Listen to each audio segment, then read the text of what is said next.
Geliefdes, as u u Bybels hier het, kan u saam met my blaai na Efesiërs hoofstuk 6. Efesiërs hoofstuk 6, ons gaan daar net die eerste 4 versies saam lees. Voordat ons saam luister na die woord van die Here, en ek vra dat ons die hoofde buig en dan bid ons saam.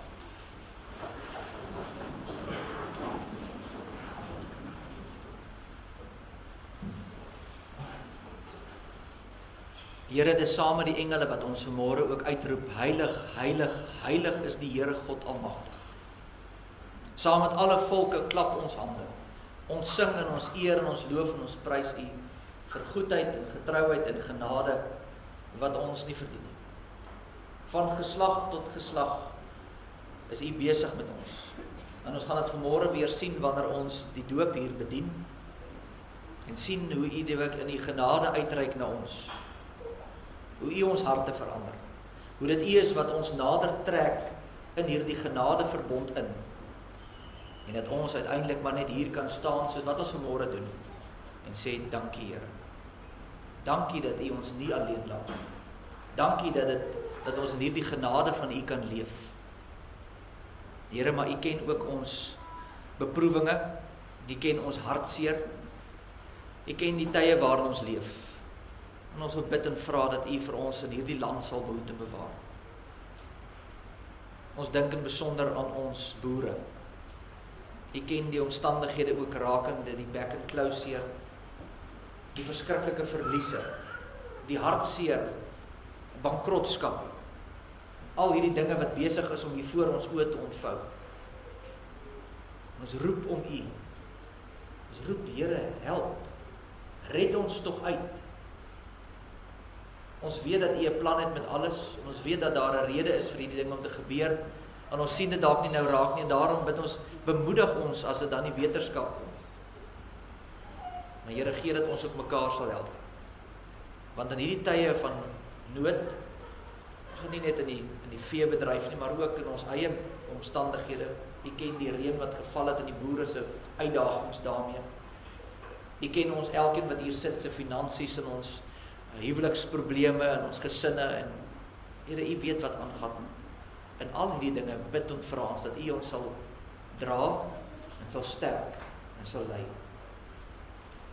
Here, daarom kom ons ook na U toe vanmôre in die prediking en ons vra dat U vir ons sal sê wat om te doen. En dat U dan ook nou 'n swakke diensknegt sal gebruik om U woord oop te breek, sodat elkeen wat hier sal uitstap sal sê, ja, werklik so spreek die Here, Here. Dat dit nie mense storieetjies sal wees nie, maar dat U woord tot elkeen van ons sal spreek.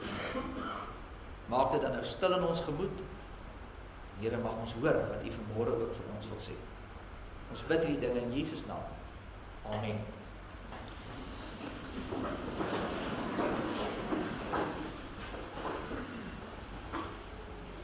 Efesiërs hoofstuk 6 vanaf vers 1. Kinders, julle moet julle ouers gehoorsaam wees in die Here, want dit is reg. Eer jou vader en jou moeder, dis die eerste gebod met 'n belofte, sodat dit met jou goed mag gaan en jy lank mag lewe op die aarde. En vaders, moenie julle kinders vertoorn nie, maar voed hulle op in die tug en vermaaning van die Here. Net tot sover uit die woord van die Here. Gras verdor en die blomme verwelk, maar die woord van God bly tot in alle ewigheid. En geliefdes, ons Here Jesus Christus, die filosoof Plato het nou al baie jare voor Jesus self nog gebore is hier op aarde, het Plato al gesê, jou eerste prioriteit is eer aan God, en direk daarna moet jy eer aan jou ouers gee. Selfs in die heidene het daai al gekoppel, en hy was nie gelowige gewees nie, maar hy kon sien, dis belangrik, en dit is so, as jy mooi daaraan gaan dink, jou belangrikste verhouding in jou lewe is jou ouers, jou verhouding met jou ouers, want dit gee die fondasie vir die res van jou lewe. Dit word die fondasie waarop jy gaan verder bou, en daarom is dit 'n belangrike verhouding. Nou vanmôre gaan ons 'n bietjie daarna kyk, en veral met die oog op, soos ek sê, die doop op, met Barry en Michelle wat die klein Milei doop. En vir hulle is dit natuurlik, as ons nou sien as sy ingebring word, sy is 'n ou klein pap dingetjie, ek dink eers is 3 maande oud nie. Klein ou babatjie, jy weet mos as jy jou eerste enetjie het, jy weet mos niks nie. Niemand van ons begin met 'n handboek nie. So jy wil graag hoor, wat moet ek nou doen, hoe werk dit, en wat se handige inligting kan ek kry oor wat moet ek doen? Maar nou sal die van u wat hier sit met kinders wat dalk al uit skool uit is, sê, julle het ook die hulp nodig, want julle verstaan nou nog nie lekker wat met jou kind aangaan nie. En jy sukkel nou nog om hulle te verstaan. En as jy dalk nou hier sit en sê, maar ek het nou nie kind of kraai nie, dan moet jy bekommerd wees nie, dat gaan ook vir jou van toepassing wees, want jy is iemand se kind.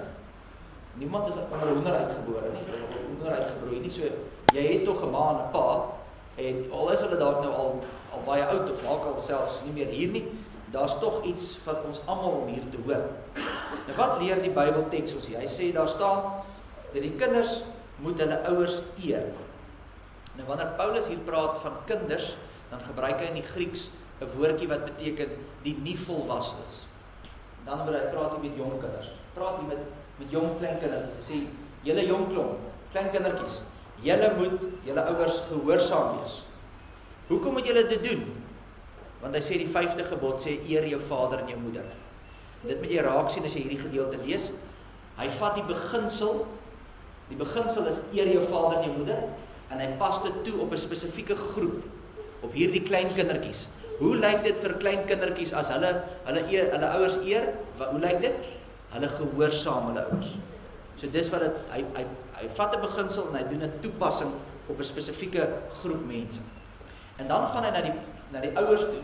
Maar let mooi op daar in vers 4 dat hy praat met die paas. Hy sê albei, die ouers sal net daarvan dat terugkom. Albei ouers is ewe belangrik. Maar hier sê hy spesifiek vaders moenie julle kinders vertoorn nie. So hy gee 'n positief en 'n negatiewe opdrag. Hy sê moenie jou kinders vertoorn nie, moenie hulle bitter maak nie. Moenie jou kinders verbitter nie. Dis die een kant. Die positiewe kant sê hy, maar voed hulle op. Hoe doen jy dit? Met tug en vermaaning.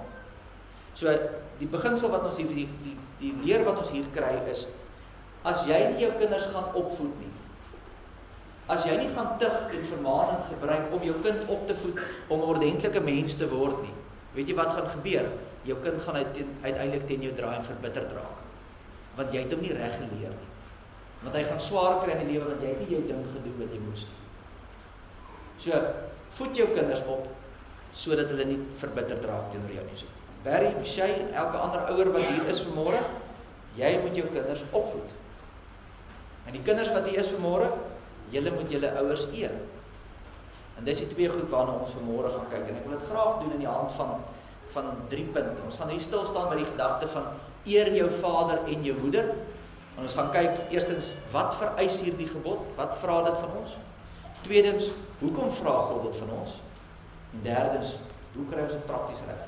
Probeer om dit prakties te maak. Wat kan ons doen? Hoe gaan ons dit uitleef? In die eerste plek dan, wat vereis die gebod? Wat presies beveel God in die 5de gebod? Nou kom ek sê dalk eers, wat sê God nie in die 5de gebod nie? Wat beveel hy nie? Die 5de gebod sê nie, jy moet jou ouers lief hê nie. Bly as 'n klomp hoërskoolkinders nou. Jy hoef nie jou ouers lief te hê, dis wat die gebod sê nie.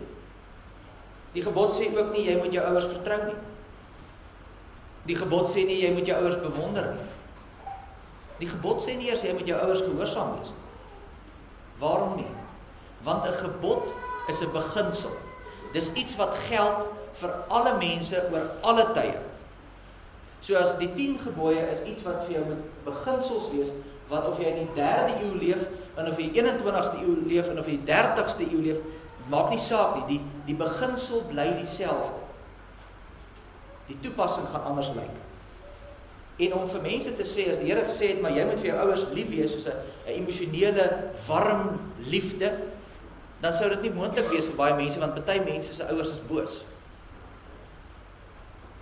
Party mense word gebore omdat ma verkragt is. En in daai geval sal dit baie vreemd wees as die Here sê, jy moet warmte en liefde vir daai persoon hê. Jy hoor die waarheen ek gaan, dis 'n beginsel word gee. Hy sê ook nie, jy moet jou ouers vertrou nie. Want party van julle se ouers is mal. Jy kan hulle nie vertrou nie. Hulle sien die jong klop nie dit. Maar dit is, daar's nou nie reg, daar's net mense wat onstabiel is. Jy kan nie jou ouers altyd vertrou. Dis nie 'n one size fit all nie, want alle ouers is nie dieselfde nie. Hy beveel ook nie dat jy jou ouers moet bewonder nie. Jy kan jou ouers bewonder oor sekere dinge. Jou ma of jou pa is dalk 'n wonderlike persoon en hulle doen wondere vir die gemeenskap en vir die armoede en dit kan jy bewonder. Maar as die taxi voor pa aanry en hy vloek soos 'n matroos, dan kan jy nie dit bewonder nie. Dit kan nie 'n wet wees, jy moet altyd jou ouers bewonder, selfs gehoorsaam. Gebruik altyd, ek weet dis 'n belaglike voorbeeld, maar net om dit te hoor, dis nie altyd net, ek moet altyd my ouers gehoorsaam nie. As jou ma of pa jou skool toe stuur en sê jy gaan verkoop dwelms aan die ander kinders vir inkomste, dan kan jy mos nie dit doen nie. Dis nie wat die Here vir my vra nie. So ek kan nie net altyd doen wat my ouers sê nie. Die Bybel sê wel hier vir jong kindertjies, praat van die jong spannetjie, jy moet jou ouers gehoorsaam, want jy weet nog nie van beter nie. Hy pas dit toe op hierdie spesifieke groep mense, jong kindertjies, en hy sê, julle moet julle ouers gehoorsaam wees, want julle ken nog nie, julle weet nog nie alles nie. Maar dan sê hierdie selfde brief ook, in 'n ander plek, dat jy op 'n stadium jou pa en jou ma moet verlaat en jou vrou aankleef. Met ander woorde, jou ouers het 'n gesag vir 'n tyd lank, maar op 'n stadium moet jy uit die huis beweeg. En dis ook die doel van ouers, jy moet jou kinders uit die huis uit kry. Hulle kan nie vir ewig by jou bly nie. Hulle moet op hulle eie begin staan. Jy moet onder jou ouers se gesag uitbeweeg. En in daai lig kan ons sê, ja, eer jou vader en jou moeder, ongeag wat hulle omstandighede is, ongeag wie hulle is, ongeag wat hulle sê en doen. En wat beteken dit dan om hulle te eer? Eer is 'n emosionele keuse. Nog nie 'n emosionele, 'n morele keuse, nie 'n emosionele, 'n morele keuse. Jy maak 'n morele keuse. Dis nie 'n ek voel iets nie. Ek maak 'n keuse om ordentlik te praat. Ek maak 'n keuse om met respek met my ouers om te gaan. Dit beteken dat jy altyd wanneer jy met jou ouers te doen het, dan dink jy, wat is vir hulle die beste belang? Hoe kan ek die beste vir my ma en my pa? Dan is jy besig om hulle te eer. Met ander woorde, jy kan eer betoon sonder gehoorsaamheid. As jou ma wil hê jy moet, kom ons gebruik weer die belaglike voorbeeld, om dwelms te gaan verkoop vir inkomste. Dan sê jy nee, want dit gaan niemand goed doen nie. Nie die gemeenskap nie, nie ma nie, want sy gaan weer dwelms gebruik. In daai geval kan ek sê nee, ek gaan nie luister nie. En dan eer ek my ma, want ek probeer haar help, ek probeer haar uit die ding uitkry, verstaan? So jy hoef nie altyd net alles te doen nie. Jy hoef nie altyd te luister nie, jy hoef nie altyd te vertrou nie. Maar as dit in lyn met God is, en is in lyn met wat julle gesin as aanvaarbaar, nog altyd so groot geword, julle reëls in julle huis, dan moet jy luister. Maar jy hoef nie altyd. Baie volwasse kinders het hierdie ding van, my ouers was baie manipulerend op skool, het hulle altyd goed laat doen wat ons nie wil nie, en hulle het hierdie ding so gemanipuleer, dat ons uiteindelik dit of dat moet doen, en daarom kom ek eerder net by hulle nie. Ek is bang, hulle trek my weer daai ding in, en dan is ek weer onder hulle gesag. En nou eer ek nie my ouers nie, ek kom net nie by hulle nie, ek los hulle nie, praat nie met hulle nie, ek antwoord nie terug nie. Daai is nie reg nie. Dis sonde. Jy het nog steeds respek. Jy groet nog steeds. Jy antwoord nog die foon. Jy is nog steeds ordentlik.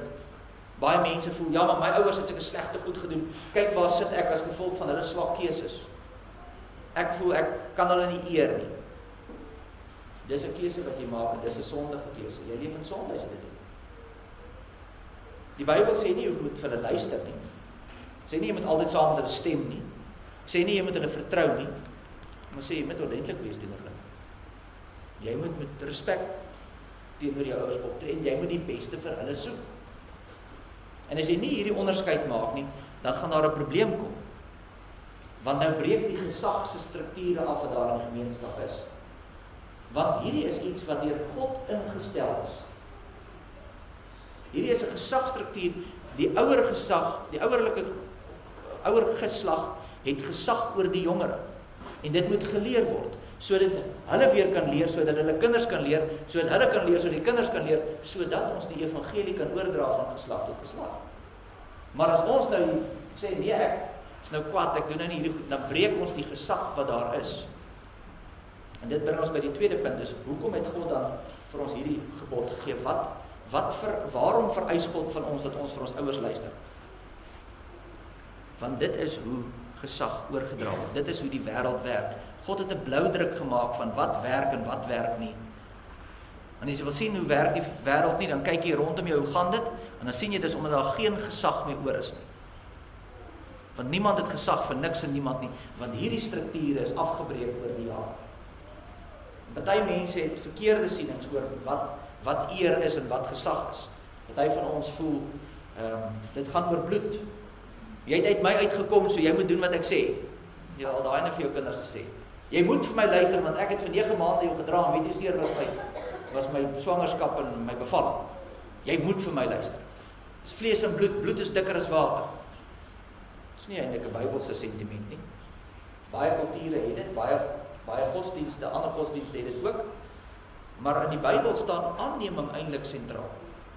Dis eintlik die gedagte wat ons uit die Bybel uitkry.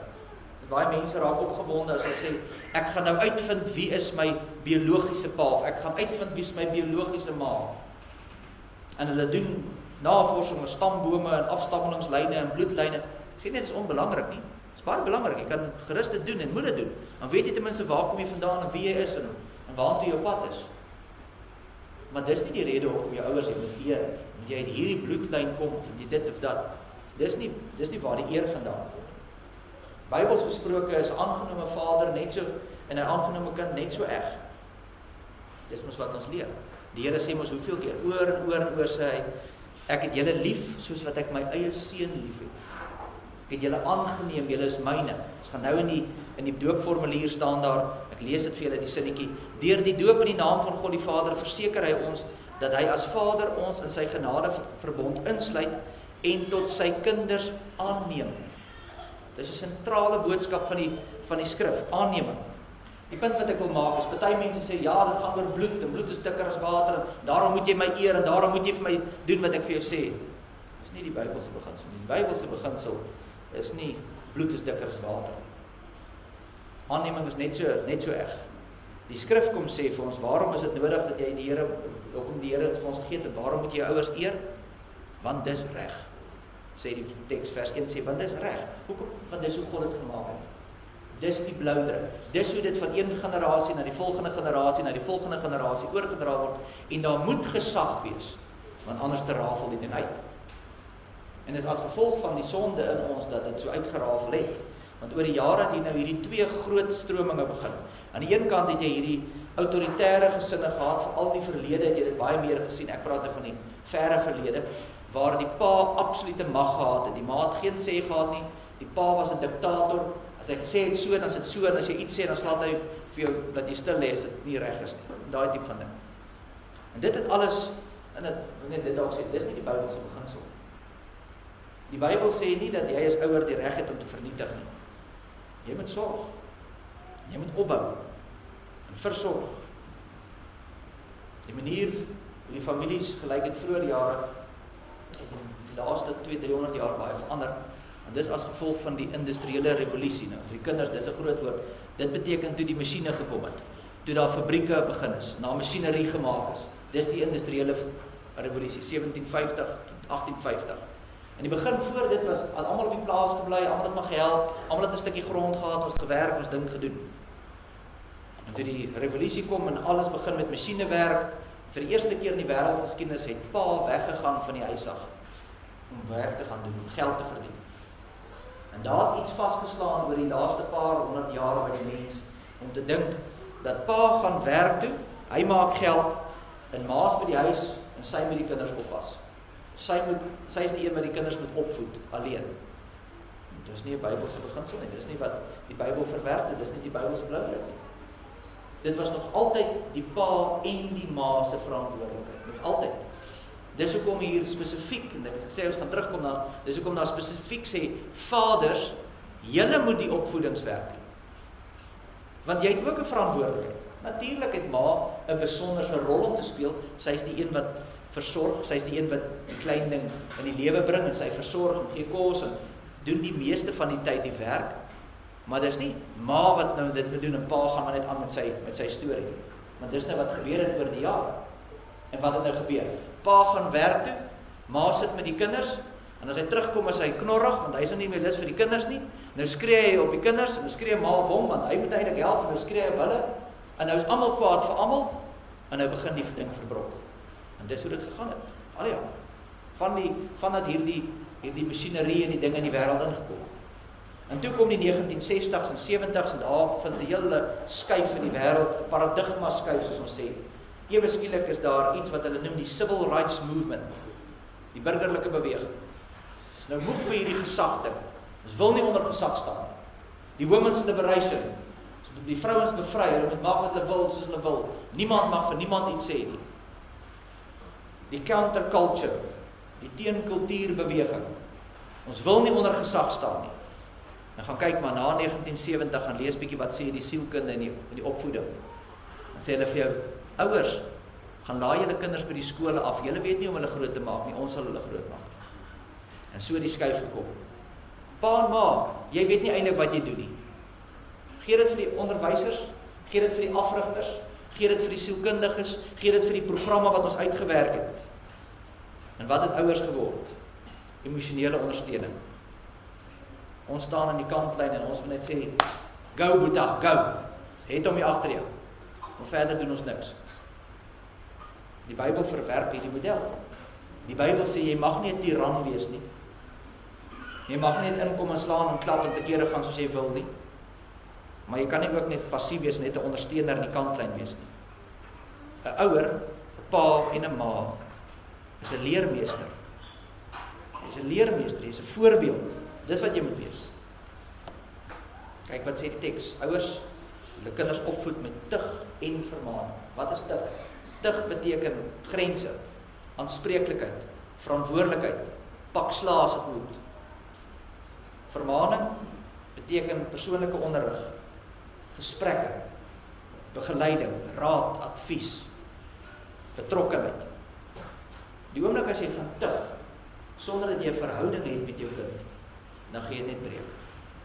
Dan gaan die ding uitmekaar uitval. Dan gaan hulle vertorend raak. Dis wat jy moet tug en vermaan. As jy net tug, dan vertoring, dan verbitter jy jou kind, want pa's net kwaai en hy slaan my net die hele tyd. Aan die ander kant, as jy nou net weer verhouding bou, maar nooit grense stel nie, dan verwar jy jou kind. Dan verdwaal daai kind.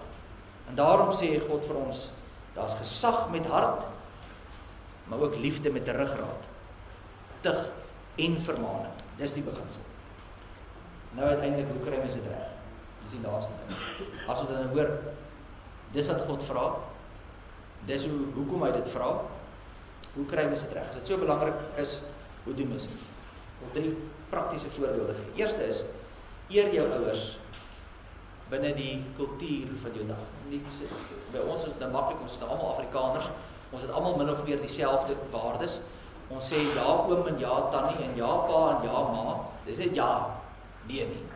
So, daar's sekere goed wat binne ons kultuur aanvaarbaar is. Die dame stap eerste, die man staan op. Daai tipe van dinge, daar's 'n klompie goed wat ons kan sê, dis ons manier. Maar elke huis is anders. Wat vir ons huis dalk baie belangrik is dalk vir julle dalk nou nie en iets anders is vir julle belangrik. Die punt is, jy as kind moet gaan kyk, wat gaan jou ouer laat voel dat jy respek het? Dit gaan beteken dalk van die wat al bietjie ouer is, bel bietjie jou ma vir 'n slag. Ten minste 1 keer 'n week. Al is jy nie lus nie. Onthou hulle verjaarsdag. Praat bietjie ordentlik met hulle. En as jy in hulle huis nog bly, as jy dalk nou al uit die skool uit is, maar jy bly nog in die huis, moenie kwaad raak as hulle vir jou reëls gee nie. Jy's in hulle huis. Dis hulle reëls. As jy nie daarvan hou nie, sit jou eie huis op. Doen jou eie ding. Maar in hulle huis doen jy wat hulle sê. Dis respek. En natuurlik solank as wat dit in lyn is met die Bybel. As dit buite die Bybelse riglyne gaan, dan sê ons, man, hier moet ek nou teen my ouers gaan, want dis Bybels nie korrek nie. So of jy moet nou begin jou Bybel lees, wat jy vir jou maak en sê, was die Bybel korrek nie, of jy moet inval by die program. Dis hoe dit werk. Die tweede ding, hoe jy jou ouers kan eer, is deur vir hulle nou en dan net te sê dankie. Ek sien ook iets van my in my ma of my pa. Jy al gesien by die skole as hulle prysuitdeling het. As ou Frikkie, en ek weet nie of iemand Frikkie is nie, ekskuus, ek gebruik nou so my naam. As klein Frikkie daar op die verhoog klim en hy kry 'n prys vir beste akademie, jong, dan is mamma en pappa se bors daar net so breed. Hoekom? Want jy dra nie net iets van jouself rond, jy dra ook iets van hulle rond. Jy het goed geërf, of jy wil of nie. Deur is in jou in. En weet jy, nie alles is sleg nie. Weet jy, hoe kan jy ouers eer? Sê 'n bietjie vir hulle so nou en dan, dankie ma, dankie pa. Weet jy wat, jy doen dalk hierdie ding nou nie soos wat ek graag wil hê, met daai het jy darm reg. Hier het jy 'n puntjie. Skok dalk jou ouers, bel hulle 'n bietjie of julle wat die is, van die klomp wat nog in die huis is. Gaan dan net vanmiddag en sê vir ma en pa, weet jy, daai ding waardeer ek. Weet jy wat 'n verskil sal dit maak vir 'n pa en 'n ma om net te hoor, weet jy wat, in al die foute het daar een ding reg gedoen. Dis ook 'n manier hoe jy kan eer en dankie te sê. En dan die laaste ding, en dis die belangrikste, is jy moet hulle ook kan vergewe. En as jy nie jou ouers vergewe nie, kan jy nie vry wees nie. Ek bedoel nie vry in die sin van jy gaan weg van hulle af nie, maar vry om net jouself te wees by hulle. Wat ek bedoel daarmee is, baie mense loop met 'n woede in hulle hart rond, omdat ons by ons ouers iets wil hê wat net God vir ons kan gee. En dis onvoorwaardelike liefde. Almal soek dit. Almal van ons wil hê, ons wil net aanvaar, ons wil net soos ons is, en die aard van die saak is daar goed wat ons moet aanspreek, maar ons het 'n behoefte aan iemand wat vir ons kan sê, weet jy wat, ja ek maak foute, maar kom. Sonder om weer 'n preek af te steek, sonder om nou eers met 'n sambok geslaan te word. En jou ouers kry dit nie reg nie, want soos jy is hulle ook maar net mense. En gewoonlik wanneer dit gebeur, wanneer ek voel, maar ek het nie hierdie onvoorwaardelike liefde nie, dan gebeur daar een van twee goed. Of ek sê, man, dan wil ek niks met my ma te doen hê nie, maar hulle wil nie vir my gee wat ek wil hê nie, of aan die ander kant begin ons sulke people pleasers raak, soos die Engelsman sê, en ek hou aan om sulke goedjies te doen om te sê, maar kyk, ek is goed genoeg. Kyk wat ek nou gedoen, kyk wat ek nou gedoen, kyk wat ek nou gedoen. En so probeer ek die hele tyd my ouers kry om te sien en te sê, ek is goed genoeg. Ek soek hierdie onvoorwaardelike liefde op 'n plek waar jy net wil in hierdie wêreld kan kry behalwe by God. Dis net God wat dit vir jou kan gee. Dink nou maar aan die gelykenis van die verlore seun. Onthou julle wat gebeur het? Hy moes weggetrek en alles gaan vermors, en toe hy terugkom, kom hy daaraan met skuld en skaamte. Hy het niks, al hy rykdom verloor. En dan kom hy na die pa toe, en dan sien die pa hom deur al aankom, en dan hardloop die pa na hom uit, en hy gryp hom, en hy is lief vir hom, en hy sê, wag pa, ek moet vir jou om verskoning vra, wag, ek moet eers regmaak, en hy sê, man, nonsens, bring 'n kleed, bring skoene, maak die vure warm, ons gaan nou daai vetgemaakte kalfslag, kom, jy's my kind, totale vergifnis, onvoorwaardelike liefde, nie gebaseer op wat die kind gedoen het nie, gebaseer op die pa se genade en liefde. En dis wat ons in God het. God neem jou nie aan omdat jy so oulik is, of omdat jy vandag in die kerk was, of met jou kinders sonndagskool bring nie. Hy doen dit onvoorwaardelik, want hy is lief vir jou. Dis wat hy vir jou gee. Hy sê, kom, jy is my kind. As jy na God toe kom, dan hoef jy jouself nie te bewys nie, nie jou pa nie, nie jou ma nie. Jy hoef nie eers iets reg te doen, en dan kan jy kom. En is eers as jy daar is, dat jy eintlik regtig jou ouers kan eer. As jy eers agterkom, weet jy wat, ek hoef hulle nie tevrede te stel nie. Ek hoef nie altyd dit of sis of so te doen nie. Ek moet doen wat die Here vir my vra. Dan kan ek begin om my ouers regtig te eer. Daarom moet daar ook vergifnis kom. En dis waartoe jy jou kind moet lei. Jy moet jou kind groot maak om geestelik gesond te wees, sodat hulle uiteindelik op hulle eie kan staan, los van jou. Jou werk is nie om te sorg, kom ons kyk hoe lank kan ons die kinders in die huis hou en beheer oor hulle uitoefen nie. Jy moet hulle begin los. Jy moet hulle geestelik groot maak sodat hulle op hulle voete kan staan. Die prediker Jonathan Edwards, hy was Amerikaner in die 1700s, toe hy doodgaan, net voor hy dood is op sy sterfbed, toe roep hy sy kinders bymekaar, toe sê hy vir hulle, hy is 'n fantastiese prediker en 'n pa gewees, en roep hy sy kinders bymekaar, hy het ook 'n hele spannetjie gehad, toe sê hy vir hulle, julle het nou al die jare na my opgekyk, maar ek gaan nou doodgaan. Ek wil hê julle moet nou begin na julle ware Vader kyk, wat nooit kan doodgaan. Dis die doel van kinders groot maak. Dis die doel van jou verhouding met jou kind. Om uiteindelik om groot of haar groot te maak, sodat hulle verby jou sal kyk. Jy's eintlik maar net die pyltjie wat wys. Vir hierdie klein tydjie wat hulle by jou in die huis is, en jy die geleentheid om hulle te leer van God. En om uiteindelik op hulle eie te staan, sodat hulle die Here kan vashou. Dis wat jy moet doen. En dit bring ons dan weer by die doop. Die doop sê vir ons iets belangriks oor ouerskap en oor verhouding en eer en vaderliefde. Dit wys vir ons daai klein leietjie wat nou hier gaan vorentoe kom en gedoop word. Sy het nie 'n cooking clue wat vandag gebeur. Sy verstaan niks daarvan. Maar dis hoe groot die genade van God is. Nog voordat jy iets gedoen het, Nog voordat jy kon sê, maar wag, ek moet nog verskoning, is dit klaar. Hy bring ons in die verbond. Hy skenk ons die genade. En hy sê, hier is onvoorwaardelike liefde. En dit beteken vir ons dan twee dinge. Eerstens vir die ouers, julle moet besef, julle is nie die bron van julle kinders se identiteit nie. Julle is nie die bron van julle kinders se identiteit nie. Jy is net die kanaal.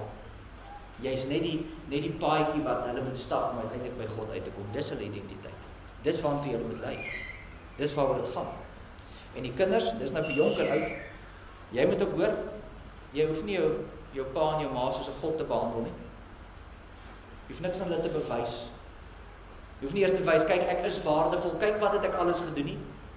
Op 'n punt kom waar ek sê, maar in Christus het ek genade. Ek het waarde. Hoef nie myself te bewys nie. En as jy daar kom, dan gaan jou vader en moeder werklik waarde leer, soos wat die woord van jou vra. Dis die blou ding. Daarom sê God, doen dit. Leer dit vir jou kinders. Hier is die gesagsstrukture. Kinders, wees gehoorsaam, solank as wat jou ouers in lyn is met die Bybel, wees gehoorsaam. Leer by hulle. Besef daar's 'n gesagsstruktuur, sodat jy dit kan leer en vir jou kinders kan leer en vir jou kinders kan leer en vir jou kinders kan leer. Sodat die verbond van God, wat ons nou van 'n teken gaan sien, in hulle harte kan leef, net soos in jou. Mag die Here ons hier help. Amen.